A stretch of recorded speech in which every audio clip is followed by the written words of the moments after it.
Okay, let's dive right into this. Welcome to the Explainer. Now, if you've been keeping tabs on where project management is heading lately, you already know the shift to the PMBOK Guide 8th edition is, well, it's a massive leap forward. We're finally moving away from those rigid checkbox processes and stepping into a much more dynamic, value-driven world.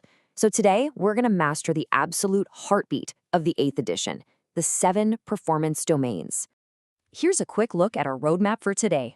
First, we'll cover what exactly performance domains are. Second, governance, the overarching framework. Third, the core delivery trio. Fourth, the parallel ecosystem. And finally, how to actually tailor all this for real-world projects.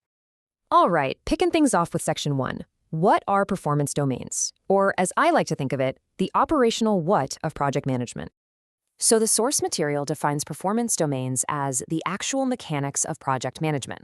Think of them as the gears that translate high-level principles into real boots-on-the-ground action.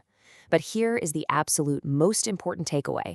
They run in parallel, never in sequence. As a project manager, you know you never manage just one thing at a time, right? You're simultaneously juggling scope, risk, stakeholders, and the schedule, all at the exact same time.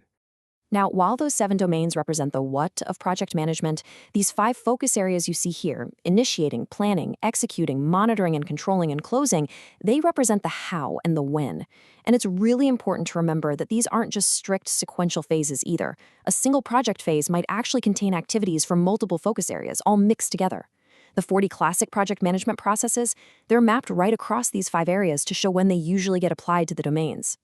Now, what's really interesting about this is the strategic evolution from PMBOK 6 to PMBOK 8. Look at how integration management has evolved into governance, and cost management is now finance. This is definitely not just a fresh coat of paint or a branding update. It's a massive shift in mindset. You see, terms like integration and cost, they're pretty mechanical, right? They sound like administrative chores. But governance and finance, those are strategic, value-driven lenses. They reflect a much bigger, more expanded set of responsibilities for today's project manager. Moving right along to Section 2, governance, the framework. This is the overarching framework that quite literally holds everything together. You'll notice every domain has an anchor question, and for governance, it all boils down to this. Are we delivering value? Simple as that. Because honestly, if you can't answer that question on your project, you don't actually have governance. You just have a bunch of busy work. Let's ground ourselves in the exact standard for a second. Section 2.1 defines governance as the framework, functions, and processes that guide project management decisions to optimize the project's value delivery. It's totally holistic. It takes into account every other performance domain. In fact, every single one of the other 6 domains operates directly underneath this big governance umbrella. Let's look at what this actually looks like out in the wild. Picture a massive government infrastructure project. The PM uses a risk-to-schedule heat map as a leading indicator. So the moment 3 critical path activities start flashing amber on that map, the steering committee jumps in and takes action immediately. They don't just sit around and wait for the schedule to actually slip. And that right there, that is governance working preventatively. It's steering the project toward value instead of just reacting to lagging indicators when it's already too late. All right, Section 3, the core delivery trio. We're talking scope, schedule, and finance. Just like governance, this trio comes with its own set of distinct anchor questions.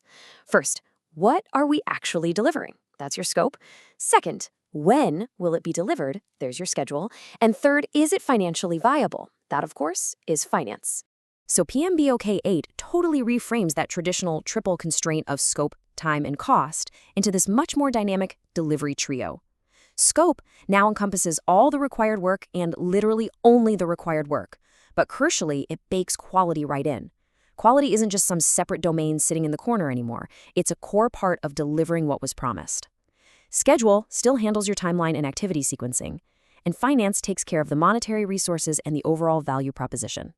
And as you know, if you tweak any one of these 3, you are almost certainly going to feel the ripple effect in the other 2. Here's a great little vignette that shows the scope domain in practice. Imagine you're 3 months deep into an ERP implementation, and stakeholders come knocking, asking for a few small additions. A PM who is really applying the scope domain effectively is going to use formal change control here. Every single request gets rigorously assessed against the business case, the cost, and the schedule before anyone signs off. That is exactly how you stop scope creep in its tracks and embed quality, instead of just, well, complaining that stakeholders keep changing their minds. And looking over at the finance domain, let's consider a national skills training program. Instead of just blindly tracking the total budget spent, the finance domain pushes them to track the cost per certified graduate. If that specific cost starts creeping up, they stop and investigate the root cause. Maybe the training method needs a tweak, or maybe the dropout rate spiked. This brilliantly illustrates that massive shift from basic, old-school cost management to true value maximization. We're not just trying to spend less, we're actively optimizing the return on our investment. Moving on to Section 4, the parallel ecosystem. This covers stakeholders, resources, and risk. The anchor questions here are what truly guide this ecosystem. First up, who is impacted, and are they actually engaged? That covers your stakeholders. Next, who and what do we need to actually get the work done? Those are your resources. And finally, what could happen and are we prepared for it? That's your risk. So the really crucial point to grasp here is that this ecosystem is constantly running in parallel to balance out the delivery trio we just went over. The stakeholders domain, that's all about continuous engagement and communication. The resources domain covers way more than just the humans on your team. It includes physical and virtual assets too. And the risk domain isn't just about dodging disaster. It's about managing the threats while also actively exploiting positive opportunities to build up your project's resilience. Let's see stakeholders in action. Picture a hospital system project that kicks off with, say, 47 stakeholders. But around month 3, they bring on a brand new deputy CMO who suddenly has massive influence over all the clinical workflows. Because stakeholder identification is a continuous, ongoing loop, the PM immediately updates the engagement plan and briefs that new CMO way before the next critical design review. By doing this continuously, they completely sidestep massive expectation management disasters before they even have a chance to start. For resources, you really have to think beyond just your human team. Imagine you're running a construction project and a massive crane just breaks down in week 6. The PM immediately jumps in, assesses the impacts on the critical path, and figures out if sourcing a second crane is actually faster than trying to repair the broken one. This perfectly proves how the resources domain rigorously covers physical equipment, raw materials, and even virtual resources like software licenses. It's way more than just managing headcount. And when we talk about risk, remember that half the value is actually in the upside. Take this IT project example. The team mitigates a threat, like a third-party API being deprecated, by building an abstraction layer. But at the exact same time, they spot an opportunity. They realize that integrating a specific module early could seriously help out 2 other internal teams. So they exploit that positive risk.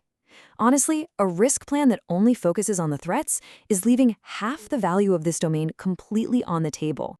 All right, Section 5, tailoring for real projects. This is where we bring it all together. And this brilliantly illustrates how governance acts as the connective tissue for literally everything we've discussed today. Governance interacting with scope, that ensures strict value control. Governance interacting with the schedule optimizes your project's speed, keeping heavy bureaucracy from slowing the team down. And governance interacting with finance guarantees the whole investment actually remains viable. Without governance sitting right there at the center, those other 6 domains, they just end up operating as totally isolated silos. But you've got to remember that the application of these domains absolutely must be tailored to your specific situation. A small, scrappy IT project might handle governance just through some informal sponsor check-ins over coffee. Meanwhile, a massive infrastructure project is going to require rigorous earned value management and highly formal governance boards. Or take an agile software project. They're going to manage their schedule domain through sprint planning and velocity metrics instead of a traditional Gantt chart. The 7 domains themselves stay exactly the same. It's simply the depth and the formality of how you apply them that shifts based on your project's scale and life cycle. Which leaves us with one final, absolutely vital question to ask yourself the next time you look at your own work. Are you managing silos, or are you governing an ecosystem? The PMBOK Guide, 8th edition, gives us this brilliant value-driven framework to make sure we're doing the latter. So, keep these 7 domains running in parallel on your very next project and just watch your value delivery soar. Thank you so much for joining me on this explainer, and as always, keep learning.